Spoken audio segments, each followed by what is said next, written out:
70 দিনে একবার উনি পিছনের দিকে তাকাতেন, পেশাব পায়খানা সারতেন, কিছু খাইতেন, এরপরে ফাজর টাজর ছেড়ে আবার এসে বসতেন। এই 70 দিনে আর ডাইনেও তাকাইতেন না, বামেও তাকাইতেন না, পিছেও তাকাইতেন না। 70 দিনে শুধুমাত্র আল্লাহর ইবাদত, নামাজ, জিকির, দোয়া, মুরাকাবা, মুশাহাদা এক টানা পড়ে থাকতো। এমন একজন আবেদ ছিল আমাদের নবীজির ইরশাদ। 70 দিনে একবার। ইবলিস বহু তার সন্তান ছেলেবেলারে লাগাইছে, এরে পথভ্রষ্ট করা যায় কিভাবে, এরে কিভাবে জাহান্নামী বানা যায়, শয়তানরে লাগাইছে এর একটু ধোঁকা দিতে পারো কিনা, দায়িত্ব দিয়া দিয়া যারেই ফাটাইছে ফেলমাইরা চলে গেছে। কারণ এই লোক ডাইনেও তাকায় না, বামেও তাকায় না, কথা কন না কা, কিছু খায় না, লয় না। 70 দিনে একবার সে উঠে এবং তার হালাল রিজিক একটু খায়া গোসল পায়খানা অজু ইস্তেঞ্জা চাইলে আবার যে বসে। 70 দিনে আর তার কোনো অজু ছুটে না, এবাদতে ডাইনে বামে তার তাকানো লাগে না। 70 দিনে একবার। এরে কি করে ধোঁকা দিবে, কেউ কোনো কায়দা করতে পারে না। সর্বশেষ শেষকালে ধোঁকা দিয়ে বেঈমান করে ফেলছে। স্বয়ং কোরআনও এর সাক্ষী আছে। আমি যা বলি নিজ থেকে বলি না, প্রত্যেকটা কথা কোরআন সুন্নাহ থেকে রেফারেন্স নেওয়া, মনে রাখবেন। কোরআনও এর সাক্ষী দিয়েছে। কি সাক্ষী দিছে? কেমন সাক্ষী? وقال الشيطان اكفر فلما كفر قال إني بريء منك إني أخاف الله رب العالمين। একটা লোক ছিল পৃথিবীতে, বিশাল আবেদ, 70 দিনে। কত দিনে? সবাই বলেন। এটা আমি তাফসিরে মাঝহারি আল্লামা সানাউল্লাহ ফানিপতি রহমাতুল্লাহ আলাইহি ওনার এই কোরআনের তাফসির তাফসিরিতে মাঝহারিতে ওয়াকালা শাইতান উকফুর এই আয়াতে মানে তাফসিরে লিখছে, ওখান থেকে আপনাদেরকে বলতেছি। 70 দিনে একবার উনি পিছনের দিকে তাকাতেন, পেশাব পায়খানা সারতেন, কিছু খাইতেন, এরপরে ফাজর টাজর ছেড়ে আবার এসে বসতেন। এই 70 দিনে আর ডাইনেও তাকাইতেন না, বামেও তাকাইতেন না, পিছেও তাকাইতেন না। 70 দিনে শুধুমাত্র আল্লাহর ইবাদত, নামাজ, জিকির, দোয়া, মুরাকাবা, মুশাহাদা এক টানা পড়ে থাকতো। এমন একজন আবেদ ছিল আমাদের নবীজির ইরশাদ। 70 দিনে একবার। ইবলিস বহু তার সন্তান ছেলেবেলারে লাগাইছে, এরে পথভ্রষ্ট করা যায় কিভাবে, এরে কিভাবে জাহান্নামী বানা যায়, শয়তানরে লাগাইছে এর একটু ধোঁকা দিতে পারো কিনা, দায়িত্ব দিয়া দিয়া যারেই ফাটাইছে ফেলমাইরা চলে গেছে। কারণ এই লোক ডাইনেও তাকায় না, বামেও তাকায় না, কথা কন না কা, কিছু খায় না, লয় না। 70 দিনে একবার সে উঠে এবং তার হালাল রিজিক একটু খায়া গোসল পায়খানা অজু ইস্তেঞ্জা চাইলে আবার যে বসে। 70 দিনে আর তার কোনো অজু ছুটে না, এবাদতে ডাইনে বামে তার তাকানো লাগে না। 70 দিনে একবার। এরে কি করে ধোঁকা দিবে, কেউ কোনো কায়দা করতে পারে না। সর্বশেষ আবিয়াজ নামক শয়তান তার দায়িত্ব নিছে যে আমাকে এই দায়িত্বটা দেয়। নাম কি? আবিয়াজ। কি নাম? সবাই বলেন না। আলিফ বা ইয়া দদ, আব ইয়াদুন, দদের জোয়া পড়ে কোরআন মানে ইয়ে ছাড়া, এজন্য আবিয়াজ বলে বাংলায়। আবিয়াজ বাংলা লিখছে কি? আবিয়াদ লেহে না, আবিয়াজ, এই জন্য আমরা আবিয়াজ কই বাংলায়। মূলত শব্দটা হলো আবিয়াদ। আবিয়াদুন মানে হলো সাদা। আবিয়াদুন মানে কি? আরে কথা কন না। বাইদ সাদা, ডিম সাদা। তো এই সাদা শয়তান আছে একটা, আবিয়াজ নামক একটা শয়তান আছে। এ ছোটখাটো কাজ হাত দেয় না। আমাদের দেশে যেরকম দেখবেন কিছু জাজরাইল কন্ট্রাক্টর আছে, 2-5 কোটি টাকার কাজে হাত দেয় না, কথা কন না কা, হ্যাঁ হাত দিলে 20 কোটি, 50 কোটি, 100 কোটি এই জায়গায় এরকম আছে না কিছু। তো এই ছোটখাটো মানুষরে হেদায়েত শূন্য করতে হবে, ইমান হারা করতে হবে, এইসব কাজে হাত দেয় না। বড় কোনো দায়িত্ব থাকলে এরে দিতে হয়। হ্যাঁ ছোট কাজে এরা নিতে রাজি না। তো ইবলিস একবার হেরে ডাকছে যে এরে আবিয়াজ, আমার তো সব ছেলেবেলা ফেল মারছে, সর্বশেষ তুই একমাত্র ভরসা। এই আবেদের কি করে ধ্বংস করা যায়, এর কি করে ইমান হারা করা যায়, তাড়াতাড়ি একটা ব্যবস্থা কর। আবিয়াজ কত দায়িত্ব আমারে দিছেন, হ দিছি, কত ফাইলাম, আপনার দিক টেনশন দেন, এর কাফের বানায় আমি বিদায় করবো, আপনার টেনশন করেন। আবিয়াজ যায়া দরবেশের পিছনে আরো বড় দরবেশ সাজে। দরবেশ তো 70 দিনের মধ্যে ডানে বামে তাকায় না, পিছনে যায় না।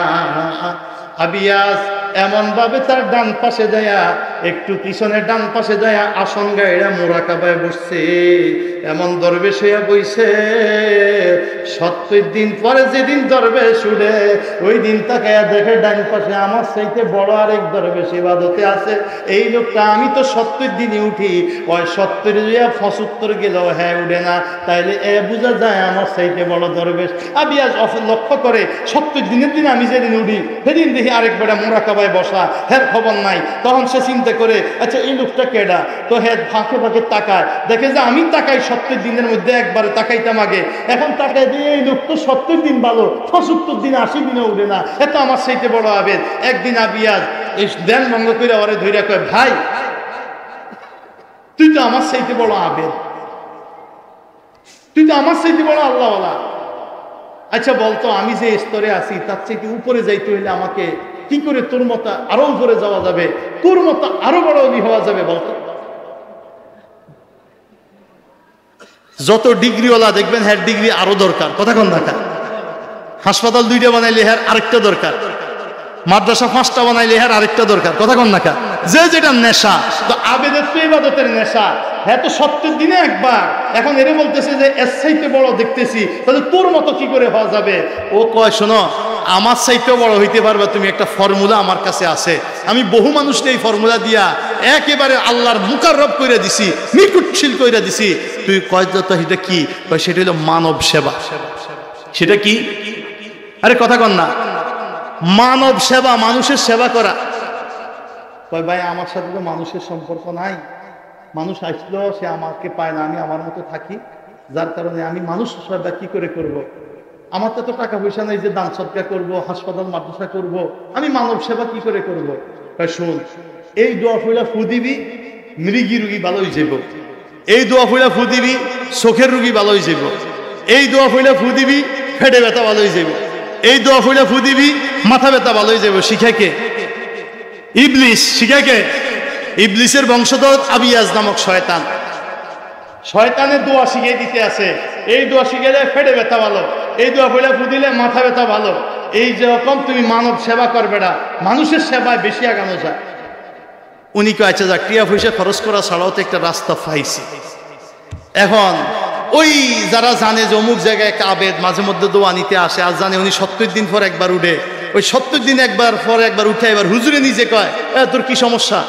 কয়, হুজুর আমার তো এই কলজা ব্যথা, এই ব্যথা, বুক ব্যথা ভালো হয় না হুজুর, বহু চেষ্টা করছি, তো দোয়া পড়লে দেয় ফু গেছে ভালো হা। এরকম কিছু রুগীজন ভালোই গেছে, হাতের দরবারও ভিড় আছে না নাই? কথা কন না কা, ওরে সিরিয়াল, কথা কন না, সিরিয়াল আর সিরিয়াল। মানব সেবা, আসলে মানুষও ভালো হচ্ছে, দলে দলে মানুষ বইরা গেছে। এইবার ওই দোস্ত বড় বুজুর্গ যে, সে কইতেছে শোন, এই দোয়া ফইলা ফু দিবি, জিনে ধরা রুগী ভালো হয়ে যাবে। কি ধরা? জিনে ধরে, ফরিয়ে ধরে, ল্যাংটা হয়ে যায়, রাস্তা দিয়ে দৌড়ায়, কথা কন না খা। এই রুগী যদি আসে, এই দোয়া ফইলা ফু দিবি, জিনে ধরা রুগী ভালো হয়ে যাইব। উনি তো এইবার জিনে ধরা রুগীও ভালো করা শুরু করছে। আবিয়াজ নিজে নিজে দেশের যেই রাজা ছিল, শাসক ছিল, তার একটা বোন ছিল, বোন, ছোট একটা বোন ছিল। আগের রাজা তার ছেলেকে রাজত্ব দিছে, ওই আগের রাজার মেয়ে মানে ছেলের আপন একটা ছোট বোন ছিল, বিবাহিত বয়স, বিবাহ বয়স, উঠতি বয়স একটা বোন ছিল। এইবার আবিয়াজ যাইয়া রাজপ্রাসাদে ওই মেয়ের উপরে ভর করছে, তারে জিনে পাইছে। কথা বুঝেন নাই? কিসে পাইছে? জিনে পাইছে।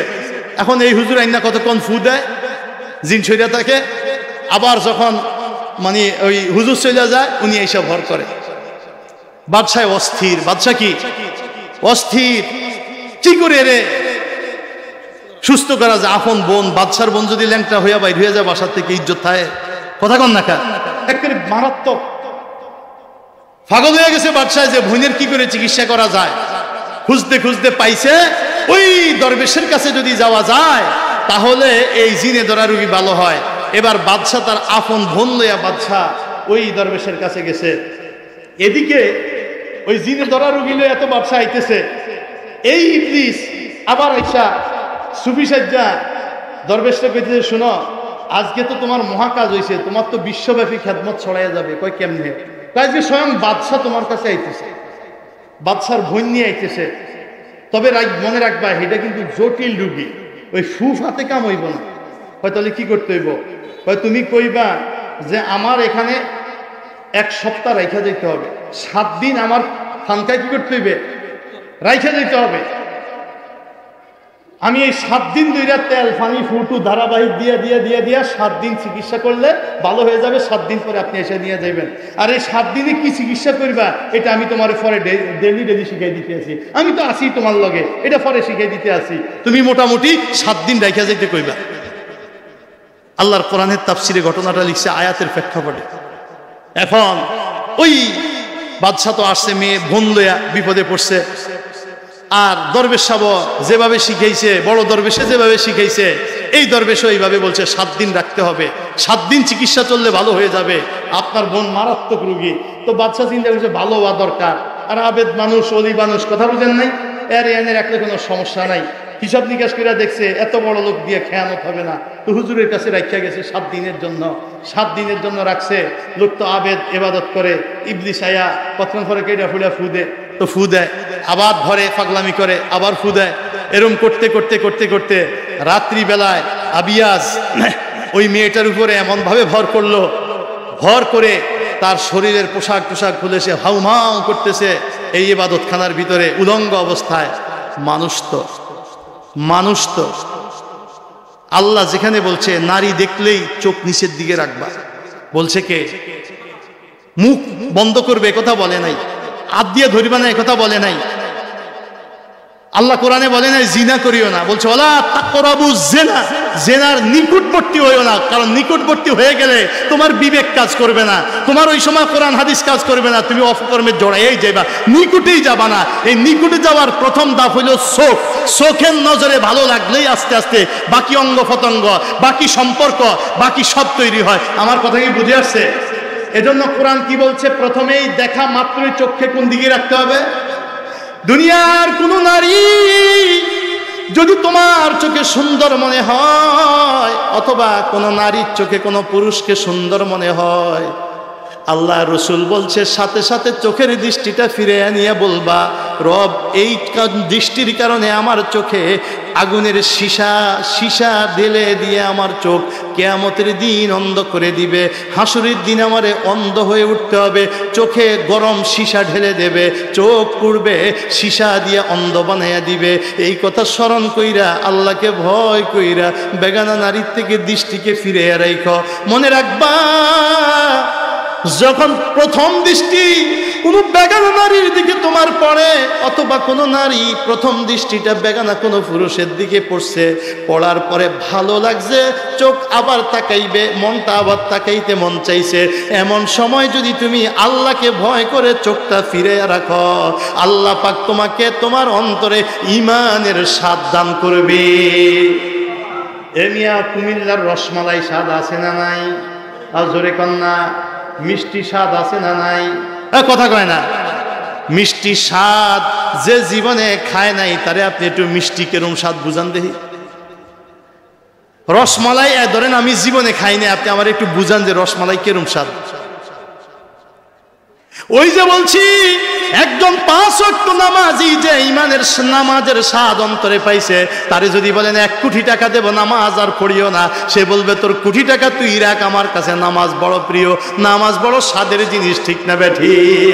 ঠিক একইভাবে যদি একবার ইমানের স্বাদ অন্তরে ঢুকে পর নারীর থেকে চোখটা ফিরে আনিলেন, দুনিয়ার কেউ আপনি তাকাইলেও কেউ কিছু বলতো না। আল্লাহকে ভয় করে যখনই ফিরে আনিছেন, ভাবির থেকে চোখ ফিরে আনিছেন, চাচির থেকে চোখ ফিরে নিয়েছেন, মামির থেকে চোখ ফিরে নিয়েছেন, পাশের বাসাওয়ালা থেকে চোখ ফিরে নিয়েছেন, রাস্তা দিয়ে রিক্সায় যায়, অটোতে যায়, গাড়িতে যায়, একেবারে চুল মুখ ছেড়ে অমুক মন্ত্রীর স্ত্রী, অমুক এমপির স্ত্রী, অমুক সুন্দরী, আপনি চোখ ফিরে নিয়েছেন, তাকাবো না আল্লাহকে ভয় করে। আল্লাহ বলে তোমার অন্তরের মধ্যে আমি আল্লাহ ঈমানের স্বাদ দিয়ে দিব। কষ্ট পাইছেন আমার কথায়? তাইলে আল্লাহ বলছে চোখ ফিরে আনিতে, কুল্লিল মুমিনিনা ইয়াগুদ্দু মিন আবসারিহিম ওয়া ইয়াহফাযু ফুরুজাহুম যালিকা আযকা লাহুম। পবিত্র কোরআনুল কারীমের সূরা নূরের আয়াত, সূরা নূর 24 নম্বর সূরা 18 পারায় সূরা নূর। আল্লাহ বলছে, হে রাসূল মুমিনদেরকে বলেন তারা যেন তাদের দৃষ্টিকে নিম্নগামী রাখে, এটা তাদের জন্য লজ্জাস্থানের হেফাজত এবং আত্মার পবিত্রতা। আত্মার পবিত্রতা আমি আগেই বলছি, হাসরের দিন এই দেহ নিয়ে কেউ উঠবে না, উঠবে কি নিয়া? অন্তর যার যেমন চেহারা হবে তেমন। কি ঠিক তবে ঠিক? এই জন্য এই অন্তরের মধ্যে আল্লাহ ইমানের নূর দিবে। এই জন্য হাসরের দিন কালো মানুষ হলেও আপনার অন্তর যদি পবিত্র হয়, আপনার অন্তরে যদি জিনার গুনাহ না থাকে, আপনার অন্তরে পরদৃষ্টি কুদৃষ্টির গুনাহ না থাকে, আপনাকে আল্লাহ উজ্জ্বল করে উঠাবে। কষ্ট পাইছেন? আজ থেকে আর যতদিন স্মরণ থাকবে ইনশাল্লাহ বেগানা নারীর দিকে লোলুপ দৃষ্টিতে তাকাইব। কে কে রাজি আছেন? কে কে রাজি আছেন? আল্লাহ কবুল করো, আমিন। আল্লাহ কবুল করো, আমিন। আল্লাহ কবুল করো, আমিন। হাত নামান। এই একটা গুণ যদি পান, দেখবেন যে কত গুণ আল্লাহ যে আপনার ভিতরে দিবে, কত নেয়ামত দিবে। আল্লাহ বান্দার অতি কাছে। একটা কথা মনে রাখেন, আপনার মা আপনার যত কাছে, আপনার ভাই আপনার যত কাছে, আপনার স্ত্রী আপনার যত কাছে, আপনার ছেলে আপনার যত কাছে, দুনিয়ার সব মানুষ আপনার যত কাছে, আমি আপনার এখন যত কাছে, তার চাইতে আল্লাহ অতি কাছে। কাছে না দূরে? হুজুর এখন আল্লাহ বলছে, বান্দা যদি আমার দিকে 1 বিঘত আগায়, আমি আগাই 1 হাত। বান্দা যদি হাত আগায় 1 হাত, আমি আগাই 1 গজ। বান্দা যদি কয় যে আর পাপ করবে না, আমি আল্লাহর পথে চলবো, সে যদি এই অন্তর নিয়ে আস্তে আস্তে আগায়, তো আমি আল্লাহ দৌড়াইয়া দৌড়াইয়া আগাই। বান্দায় যদি হেঁটে হেঁটে আসে, আল্লাহ আসে কিভাবে? আরে কথা কন না, আল্লাহ আসে কিভাবে? বান্দা যদি হেঁটে হেঁটে আমার দিকে আগায়, যে আস্তে আস্তে আগায়, আল্লাহ বলে আমি আসি দৌড়াইয়া। আসসালামু আলাইকুম। দারুন নাজাত আইডিয়াল স্কুল অ্যান্ড মাদ্রাসায় আপনাকে সুস্বাগতম। এখানে রয়েছে আবাসিক, অনাবাসিক, ফুল টাইম সহ নুরানি নাজেরা সমন্বিত আন্তর্জাতিক হিফজ বিভাগ, জেনারেল প্লে থেকে 8 পর্যন্ত, কিতাব বিভাগ নবম থেকে আলিম পর্যন্ত। প্রত্যেকটি বিভাগের জন্য রয়েছে দক্ষ ও অভিজ্ঞ শিক্ষক মণ্ডলী দ্বারা নির্ভরযোগ্য পাঠদানের ব্যবস্থা। যোগাযোগের ঠিকানা 19 মহানগর, কুমিল্লা।